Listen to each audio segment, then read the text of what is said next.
Selamat siang teman-teman semua dan Bu Irmawati. Hari ini kami akan mempresentasikan information security dengan mengangkat topik Tokopedia. Nah, kelompok tiga sendiri ada saya Karna Budianto. Saya Jovian Prawira. Saya John Adriano. Saya Junior Darmawan Putra. Baik, itu kelompok tiga. Selanjutnya next. Pertama-tama kita akan menganalisis kasus Tokopedia ini sendiri. Seperti yang kita ketahui, Tokopedia adalah salah satu marketplace e-commerce terbesar di Indonesia yang memberikan kolaborasi platform bagi penjual dan pembeli untuk berinteraksi secara online. Nah, pada tahun 2020 telah terjadi kebocoran data akun pemilik pengguna Tokopedia yang diserang oleh serangan peretas pihak ketiga. Data yang bocor meliputi identitas individu, alamat email, alamat telepon, usia, tanggal lahir, dan kata sandi yang masih terenskripsi. Lalu peretasan ini juga membuat akun miliaran pengguna dan pendagang Tokopedia dibocorkan di dark web. Kasus ini juga menimbulkan respon di masyarakat dan komunitas perlindungan konsumen yang menuntut tanggung jawab hukum dari Tokopedia. Dan juga Kementerian Komunikasi dan Informatika Republik Indonesia atau yang sering kita sebut Kominfo. Berdasarkan hasil investigasi dan laporan media, kebocoran ini terjadi akibat adanya celah keamanan atau vulnerability pada sistem Tokopedia sendiri yang berhasil dieksploitasi oleh pihak ketiga. Celah tersebut memungkinkan peretas untuk mengakses database pengguna tanpa otorisasi. Meski password yang bocor sudah dalam bentuk hash, namun tanpa perlindungan tambahan algoritma hash yang kuat, password tersebut tetap berisiko untuk dipecahkan oleh pelaku. Selanjutnya, Oke, di sini selanjutnya saya akan membahas problem dan analisis statement. Dan problem pertama itu definition di mana problem tersebut Tokopedia itu menyebabkan kerugian bagi pengguna yang datanya terekspos ke publik, dan hal tersebut itu sangat beresiko bagi data pengguna, dapat disalahgunakan, dapat diperjualbelikan di dark web. Nah, Tokopedia ini telah mengalami penurunan kepercayaan dari pelanggan akibat kejadian tersebut. Nah, ketidakpastian hukum juga membuat data itu tidak terlindungi dengan baik dan kebingungan pengguna dan regulator juga. Nah, munculnya beberapa permasalahan yang dihadapi oleh Tokopedia dan beberapa korban-korban dari permasalahan tersebut, yaitu pertama, kerugian bagi pengguna di mana itu data pribadi para pengguna itu terekspos di dark web. Nah, itu kan beresiko untuk disalahgunakan untuk penipuan, phishing maupun pencurian identitas.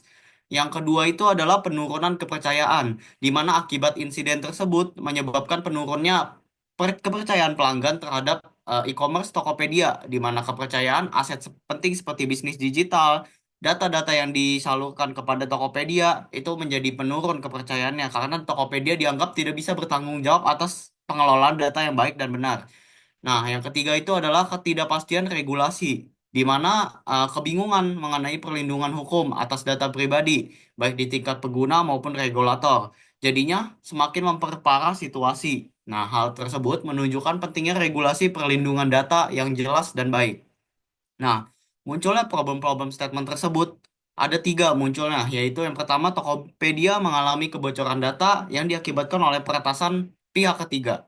Nah, yang kedua itu adalah penurunan kepercayaan pengguna terhadap e-commerce Tokopedia.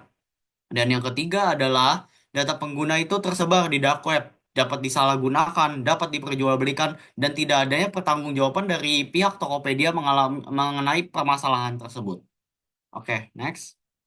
Selanjutnya, di sini, selanjutnya saya akan membahas bagaimana diagnosa-diagnosa problem yang diatasi atau dihadapi oleh Tokopedia. Pertama itu adalah peretasan sistem keamanan Tokopedia, di mana sistem keamanan yang sangat lemah, yaitu kurangnya penggunaan sistem algoritma yang terstruktur, seperti password yang kuat, maupun pembentukan password yang lebih terstruktur, tersusun dengan baik, agar tidak mudah dibobol. Nah, bukti jelasnya itu peretas itu dapat membobol data-data pengguna yang dijual belikan di dark web. Nah, dampaknya bagi pengguna ya pastinya pengguna merasa khawatir, merasa terganggu dengan adanya data yang tersebar terekspos ke dark web. Jadi data tersebut bisa disalahgunakan dan Tokopedia seharusnya bertanggung jawab atas hal tersebut.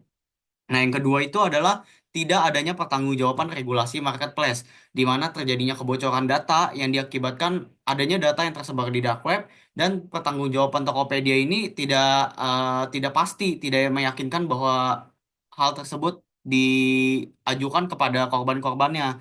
Nah, maka dari itu korban-korbannya mengalami gugatan atau melakukan gugatan terhadap Tokopedia terkait permasalahan tersebut.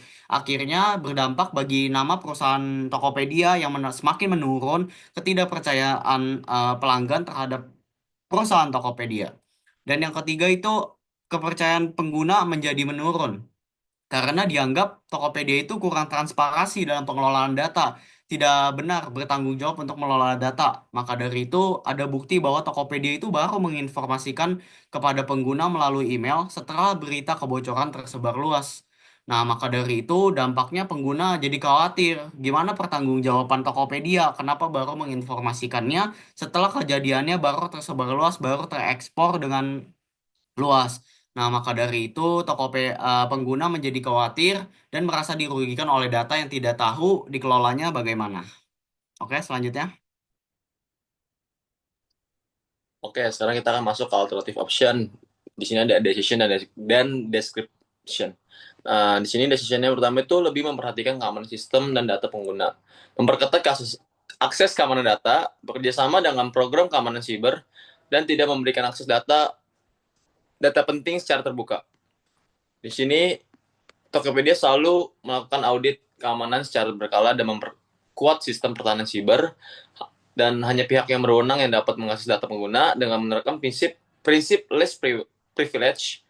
Dan ketiga, kolaborasi dengan pihak ketiga yang ahli di bidang keamanan siber untuk melakukan pengujian penetrasi atau penetration testing dan menilai kerentanan sistem. Dan yang terakhir itu menetapkan kebijakan internal yang ketat agar data pengguna tidak mudah diakses atau dibagikan tanpa otorisasi yang jelas. Next. Oke, di sini kita akan masuk ke recommendation. Ada selected option dan reason. Oke, memperketat keamanan dengan memperkuat kata sandi, menambah tim keamanan siber, dan juga meningkatkan kesadaran akan pentingnya pendidikan informasi keamanan. Di sini alasannya itu dengan memperkuat kata sandi, menerapkan autentikasi 2 faktor, serta menambah tim keamanan siber dan meningkatkan pemahaman pendidikan informasi keamanan dapat memperkuat pertahanan terhadap serangan siber. Dan juga menambah tim keamanan siber juga akan mempersulit peretas untuk meretas keamanan akun pengguna. Next. Oke, sekarang kita masuk ke bagian conclusion dari kasus kebocoran data Tokopedia pada tahun 2020. Pentingnya mengelola keamanan data pengguna dalam platform e-commerce. Meskipun Tokopedia telah melakukan tindakan seperti memberikan beritahuan dan kerjasama dengan pihak berwenang, masih ada kebutuhan akan sistem keamanan yang lebih kuat serta transparansi dalam kebijakan privasi. Selain itu, regulasi yang lebih ketat harus diterapkan untuk dapat memberikan perlindungan lebih baik kepada konsumen. Dengan menerapkan tindakan yang lebih konkret, Tokopedia dapat memulihkan kepercayaan pengguna dan mencegah insiden serupa di masa yang akan datang. Oke, next. Ya, ini ada contoh-contoh referensi untuk kita mengerjakan study case Tokopedia ini. Oke, bisa next. Oke, sekian dari kelompok 3. Terima kasih. Makasih.